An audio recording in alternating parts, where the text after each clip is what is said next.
Hey there, guys. It's me, Taylor Ellis, creator of the Ellis Deck Tarot and the Tarot of the Starbound Phantasia, and welcome to the Pretty Picture Party.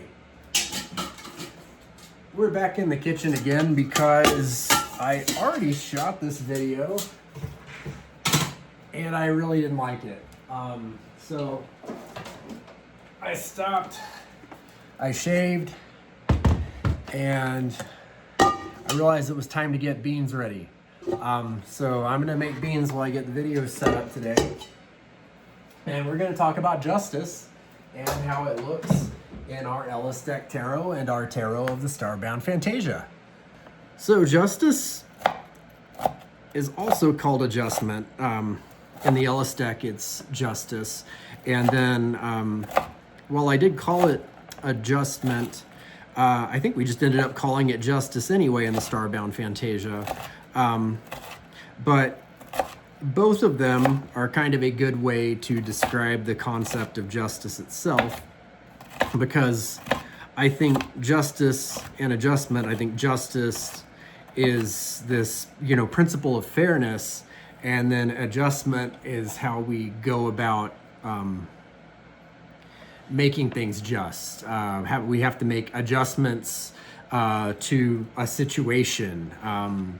Think about it like you're weighing everything out in that scale, and you're seeing where the uneven aspect or the unfairness of it occurred. And then in our other hand, we have the sword. So we are cutting away something from one of those objects in the scale to ensure that they weigh as much as the other object in the scale. And why are we doing that? Because there's a need for balance. When things become imbalanced, nature kicks in. Nature slowly balances things out. And when we find ourselves in unnatural times or unnatural situations, things go bad. When stuff's not where it's supposed to be, it rots or it dries out or it blows away. So it's really a matter of getting stuff where it's supposed to be if you break it down into the simplest terms. So justice, it's an individual, it's a person with a sense of fairness, but then it's also this process of metering out balance. It's time for the onion, so I might cry. We were doing jalapenos first, and I held them up in one take of the video, but then I didn't like it, and so I started recording again, and I couldn't uncut the jalapenos, so it's not a cooking tutorial. I'm just doing this while I'm trying to get this video done. But what's important is that we get to it, and the element for justice is air, and that's going to go along with our astrological correspondence in a second as well. But for right now, we just need to think of air and think of the sword suit, which will come into play a couple times when we talk about this card. But what do the swords represent? Looking at things intellectually, a truth. Think about what the wind does to a structure that is untrue.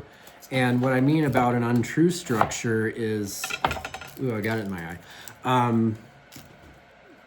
I don't know, when you're making sure that the wheels of a bike are kind of straight or aligned, you call it truing. So like if a building isn't aligned, I guess it's like it's not square. So when something is structurally unsound and you have like the air blowing on it, what happens, it starts to, topple over. The wind is truth, the air is truth in that situation. Think of it like we're airing it out. We're gonna see the sword of justice. When the archetype is functioning perfectly, it would only be meant to cut the unjust. That sword is not for, acts of brutality. It's for administering punishment. You know, because it's like if things go unpunished, what happens is we end up with a permission structure instead of a justice system. So I got my onions and my jalapenos in here, and I like to do a little saute on those before we put the beans in. I've got my handy pressure cooker right here. But yeah, like I said, not a tutorial, just telling you what the hell I'm doing. But I said we'd get to the astrology of this card, and that's Libra, and that's our air sign, like I said. And let's see, saute, beep. We'll saute for, I say 15 minutes, but I don't think we'll really do it 15 minutes. Libras are fair.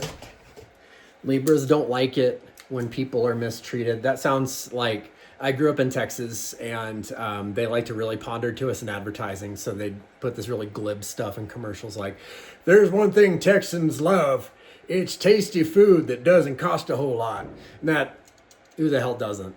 But, you know, if there's one thing Libras hate, it's seeing someone get mistreated. But hey, maybe you know somebody that loves seeing people get mistreated. Probably not a Libra. Anyway, so it goes with adjustment when you say that they really have this sense of fairness and making sure that things are just so. The harmony of a situation is also important to a Libra. And in addition to that, that harmony extends outward into their tastes. Liking harmony means that you might have a great appreciation for music or art, or being able to appreciate the balance of some well-cooked beans. And then another thing is something I might have actually kept from the other video, is a little excerpt, and it comes from Astrology for Initiates by Papus, translated with introduction by J. Lee Lehman, PhD. And it has to do with the physical appearance of the Libra. And it goes, upon the physical plane, Libra generally produces, when rising at birth, a tall, slender form of perfect proportions, brown hair, blue sparkling eyes, and a fine, clear complexion. The disposition is noble, amiable, high-minded, and good. It is perhaps as well to note the fact that this sign often produces dark brown and black hair, and in females, very handsome features. Don't ever call a woman handsome. Wasn't that fun? So we're still sauteing. I'm going to go into the I Ching a little bit. And the fun thing about the I Ching for justice is there's no I Ching for justice. I looked around. I couldn't find one in 777. I couldn't find one on my little site that I like to use that I put down in the links below. And so I went to the mountain, and modern I Ching master Benabel Wen had to say that justice is one of, without it right in front of me, I want to say it's 6 or 8 of the major arcana that are truly kind of a pure spiritual form, and they're not really easily reduced into like a yin or a yang arrangement.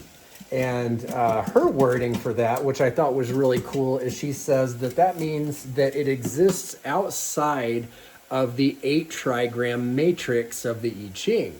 What does that mean? It's out of the matrix. Is it like Neo? It means that it doesn't fit into a grid system. It doesn't, justice, you know, the facts are the facts, but nuance. We're going to go back to nuance. Like we said with Libras, like we said with just, you know, reviewing a situation and looking at everything. It's not all black or white. And we'll talk about that in a minute. Just previewing as I go along. But it's starting to smell good, guys. That nuance is what means that everything is reviewed in a case-per-case basis with justice, which is why courts exist, to interpret law. And so, again, like I said, no I Ching for you today. All right, if you're one of my dozen viewers, you know this wall. You know what that means. Beans are cooking, lunch is ate, time to talk. Ain't it great? Um, Guess what? Ellis deck first. And we have our Justice card, again, is number 11, because Arthur Waite said for reasons that satisfy himself, he's going to switch Justice and Strength from their original arrangements. In the Marseille and earlier tarot decks, it was 8. In the Thoth Tarot, which was another inspiration for Starbound Phantasia, it was also 8. But here we are, Ellis deck. You know, it was fed on Rider-Waite-Smith. It was fed on the Aquarian Tarot and that tradition, and so 11. And here we are. So first off, let's address the color situation and that there isn't any. The Ellis deck is a very colorful deck. And then we get to this card and, you know, there's the needle on the record. It just stops. And it's like saying, okay, actually now in the natural process, we got to get the humans involved. This is when, you know, you can let things, you know, go and do as they do, but sometimes you got to stick your hands in them and intervene. And here it is. So yeah, background is just black and white. And so ideas can be black and white. Laws can be black and white. But justice itself has to be arbitered, administered. Let's go with administered by a human, by a person. And so black and white background, person is gray. Their eyes are closed and they do have a little black and white crown above them.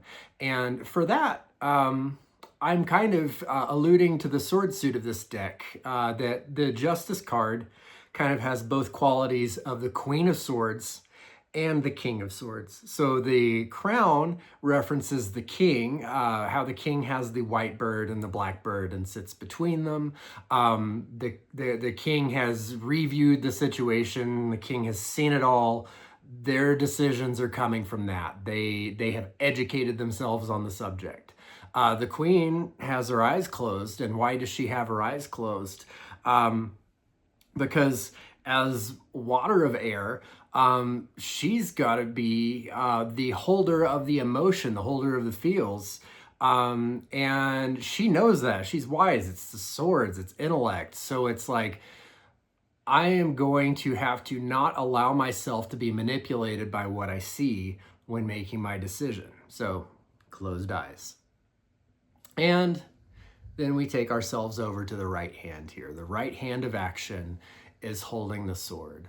And what do we have for a sword here? The sword is pure white on the black background. So it is illumination in the darkness. And what are we illuminating? What are we doing? That's the administrative hand of justice. Here comes your truth. Here comes your verdict. And what is the scabbard or the catch of the sword, the guard, forgive me, I'm not a sword expert, but it's made out of an eagle that has caught a snake. And that's a depiction of like the eagle, the sky, heaven, and it's kind of coming in and it's triumph over like the inferior or the earth. Then we've got our left hand, and that's the receptive hand, the listening hand. What is the left hand doing? It's holding the scale. So the left hand is receptive to the interpretation of the law, what the balance is. And first off, let's look at what's in the scales. We see a little black thing and a little white thing. And think about like the yin and yang symbol together. They've been separated out. We're weighing the light and the dark together. One kind of looks like a little bird, and one maybe looks like a little fish. We're having to draw a comparison of the uncomparable. We're having to make sense of things, almost like putting stuff on a grid that doesn't belong on a grid. Going back to our I Ching there. But we're having to do it nonetheless. And when that stuff, reaches the balance, that's when that sword comes into play. So the left hand's listening, the right hand is doing. And we need to look at what the scale itself is made of, and it is a mirror of the cross guard. There it is, cross guard of the sword, and it is the shadow. And so we see in this situation, the snake has seen the shadow of the eagle and has gotten away. And both those situations, one sounds like justice to one sounds like justice to the other. And it's up to the justice themselves to decide which one happens, which one is fair. Because, one sounds great to one and one sounds great to the other. I had an email from, I think it was a spam bot, and it was mentioning on my website that I had spelled Starbound Phantasia with a P, and that must be a mistake, and that I should hire them as an editor for my site. And I didn't respond back, but that's called artistic license. And I thought Phantasia with a PH sounded fun as hell. But anyway, time for the Starbound Phantasia. And we're going to notice, first of all, it's the 8. Like we said, we're going a little bit more with the Thoth. And adjustment. And what is adjustment doing here? Well, first of all, look at all these colors. It's a different situation entirely. So as the 8, it's following the 7, which is the Chariot. And in the 7 of this deck, that card is ascending towards the heavens. The Sphinxes are in alignment. They are pulling the charioteer upwards, and then they reach this guardian, and that we see that in the background. We see on one side we have clouds, and then in progression it's like, if we're gonna pass off into the stars, we're starbound. If we're getting there, got to answer the riddles 3. Not really, but what we're having to do is see if we understand balance, if we know where balance comes from. Think about all astronauts have to go through to go into space. There's a definite screening process, unless you're Katy Perry. But they make sure that you are the kind of person that is not going to lose their shit in basically a jar with a stick and a leaf in space, and that you're going to know how to fix things, how to make adjustments. You're going to know how to make balanced, wise decisions. And so here we are. And we're going to start with the throne. It is a complicated being. It's kind of a living throne. And it's both animal and plant. It starts with this root at the bottom, the roots representing the grounding in the earth, the earthly origins, the very human origins of this thought of justice. And then it takes the shape of like a snake. We think of like our kundalini moving upwards, our serpent energy, in layman's term, like the life force, the taking our animal energy and raising it into something divine. And then it goes into the back part of the throne, where we see our 7-pointed star of alchemy, and it is radiating out these full spectrum of colors. It's all there. So there's no black and white going on at this stage. And then above that is our relief sculpture of the sun and the moon. And so that's, again, we start with the roots and go all the way up to the celestials. So it's like, are we growing these ideas?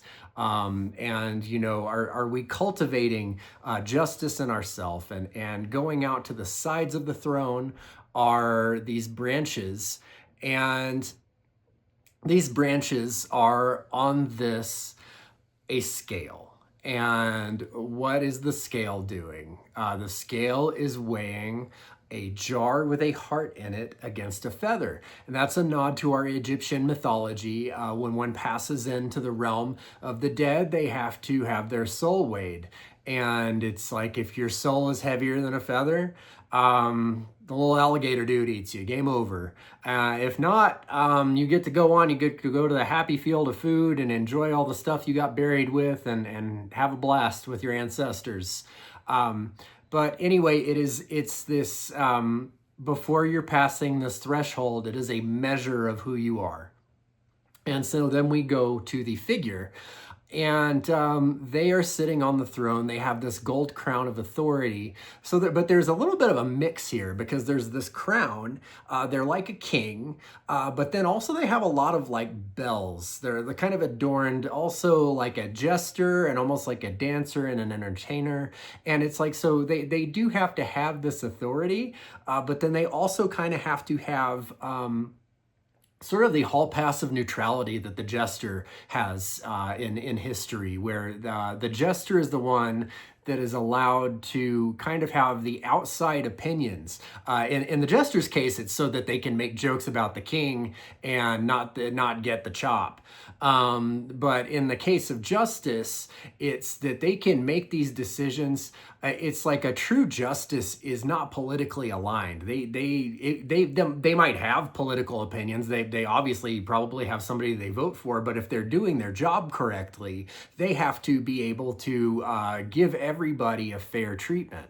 Going back to like the King of Swords again, like the King of Swords, that's a fair king. You know, it's like they're, you know, you might not like it, but they were fair about it. They were logical about it. And then we go into the face mask of this character.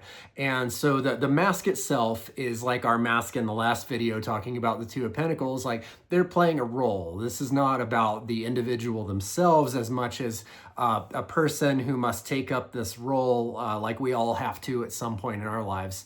And so that role is to make what's going on behind them, the spectrum of color, all these different ideas, this whole situation. They have to interpret it into the black and white, into the law, and they have to see how that comes out.